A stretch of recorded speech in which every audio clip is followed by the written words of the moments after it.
Nung lumabas si Gutesa ho, mga bossing, naalala nyo? Sino ang chairman ng Blue Ribbon Committee? Si Panfilo Lacson ho, mga kababayan. Yes, si Panfilo Lacson. Sana, saka may CCTV doon. Weather lang yan, sabi ni Larry Francia. Oh, ngayon si Panfilo Lacson, nakita natin yung galing ni Senador Panfilo Lacson. Pero ang pinapaniwalaan at tingin ko ho dito, binraso to ng mga DDS na mga senador. Kaya napilitang mag-resign ho, mga kababayan. Kaya napilitang mag-resign si Senador Panfilo Lacson. Pero gustong-gusto ng mamamayang Pilipino. Pati nga si Arnold Clavio nananawagan Sabi, etong gabi na ito, bulabugin natin si Senator Panfilo Lacson na huwag magbitaw sa kanyang pagiging chairman ng Blue Ribbon Committee. Di ba? Huwag magbitaw sa pagiging chairman ng Blue Ribbon Committee. Ngayon po, eto ang sabi dito sa balita ng RTBM, Marcos open to Lacson proposal on recovering stolen public funds. Kasi mga kababayan, parang humihingi ng power si Senador Ping Lacson doon sa ICI na maging parte ng ICI. Kaya lang nauna nang sinabi ni Pangulong Bongbong Marcos na walang magiging halong politiko. Kaya lang, alam nyo kung bakit posible at maaari kagaya niyan, kung bakit open si Pangulo kay Ping Lacson. Kasi mga bossing, kita nila yung inisyatiba nung grupo ni Senador Lacson na sugpuin talaga. Ano ginawa nung grupo ni Senator Ping Lacson? Ray Kagimbal. Ang ginawa mga kababayan, nung nagkaroon po nitong sumbong kay Bongbong. Hindi, sumbong sa Pangulo. Joke lang. Mamaya magalit sa atin. Pagalitan tayo ni Hoy, Mark, anong bongbong? Di ba? Hindi ho ako konektado o wala man ho kami pag-uusap ng Pangulo. Isa lang ho ako simple at maliit na vlogger na walang yung sinasabi ng iba. Kesyo meron akong puting bubwit sa loob. Wala ho tayong ganun. Kaya kung makikita nyo, lahat ng vlog ho natin ay galing lang po sa mga mainstream media, mga kababayan. Nung tinayo po yung site o website ng isumbong sa Pangulo, diyan po kumukuha ng impormasyon yung grupo ni Senador Panfilo Lacson, mga bossing. Diyan po sila, ang gagawin nila, titingnan nila yung mga nagsusumbong, tapos i-verify ka nila kung meron ba talagang proyekto na nangyari doon sa lugar na isinusumbong na yon. At pagkatapos mga kababayan, pag nakita nila, completed na to Tapos isinusumbong doon ng netizen doon sa sumbong-sumbong sa Pangulo. Di ba? Pupuntahan ho nila. Nakikita ho nila doon. Ma'am Marites Musni, nakikita nila doon na totoo nga yung sumbong.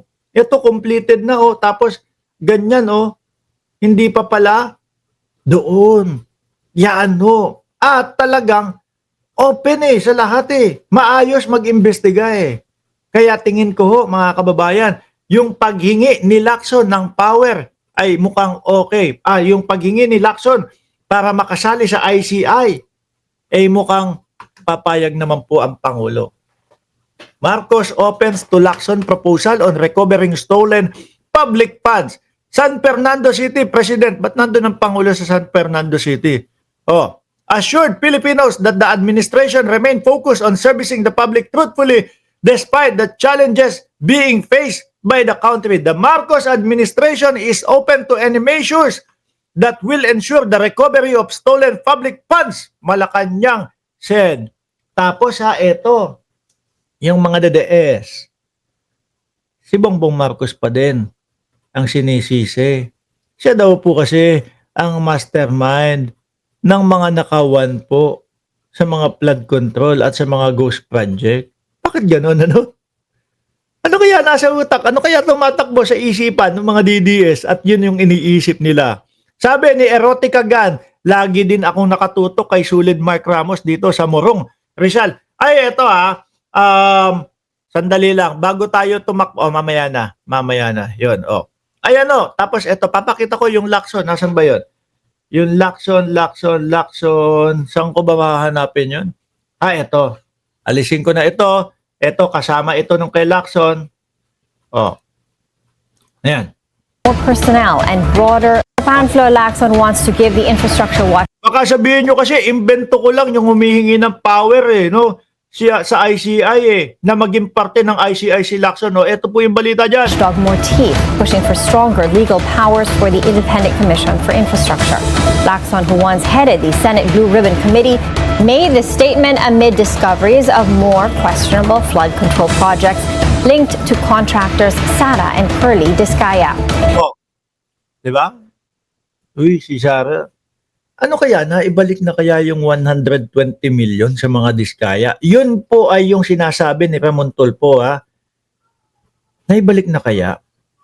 Pero hindi po si Marcoleta yung tinutukoy doon mga kababayan. Madiin pong sinasabi with promise pa ni Ramon Tulfo na hindi daw po si Marcoleta yung kumolekta ng 120 million. Sabi po yun, no? At yung 120 million na daw po na yun nahingi para daw po ipagtanggol sa Senate Blue Ribbon Committee. Hindi po si Marcoleta yun Madiin pong sinasabi ni Ramon Tulfo. He warns that the sheer volume of allegedly anomalous projects may be too much for the Commission to handle under its current mandate.